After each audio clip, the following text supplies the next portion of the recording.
ICT corner থেকে সবাইকে শিক্ষক বদলি ব্যবস্থাপনা সফটওয়্যার সংক্রান্ত আরেকটি ভিডিওতে স্বাগতম জানাচ্ছি। আপনারা অনেকেই জানতে চাচ্ছেন যে স্যার মোবাইল দিয়ে শিক্ষক বদলি ব্যবস্থাপনা সফটওয়্যারে লগইন করা বা কাজ করা যাবে কিনা? দেখেন আমি মোবাইল দিয়ে লগইন করেছি এবং ডেস্কটপ মোড এনেবল করেছি।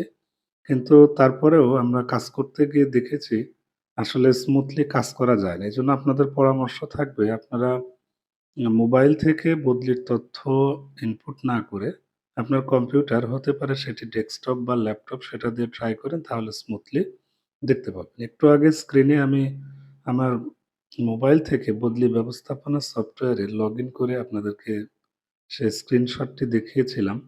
আসলে বদলি ব্যবস্থাপনা সফটওয়্যারের বেশ কিছু অপশন বাম পাশে হিডেন থাকে। যার কারণে প্রতিষ্ঠান লগইন হলেও আপনারা সেই তথ্যগুলো দেখতে পান না। দুশ্চিন্তার কিছু নেই।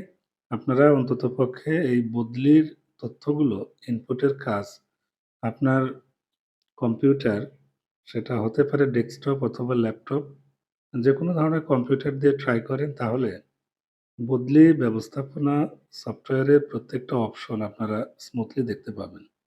এখন আমি আপনাদেরকে ল্যাপটপের সাহায্যে বদলি ব্যবস্থাপনা সফটওয়্যারে লগইন করে দেখাচ্ছি। আপনারা অবশ্যই দেখতে পাবেন যে আসলে মোবাইল দিয়ে এবং ল্যাপটপ এ দুটোর মধ্যে কতটা তফাৎ রয়েছে।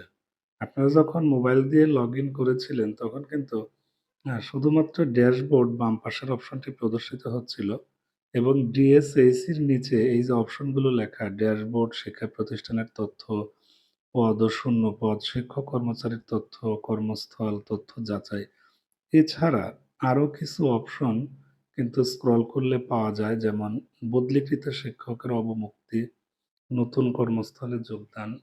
এই যে অপশন এগুলো কিন্তু আপনি মোবাইল দিয়ে লগইন করলে পাবেন না।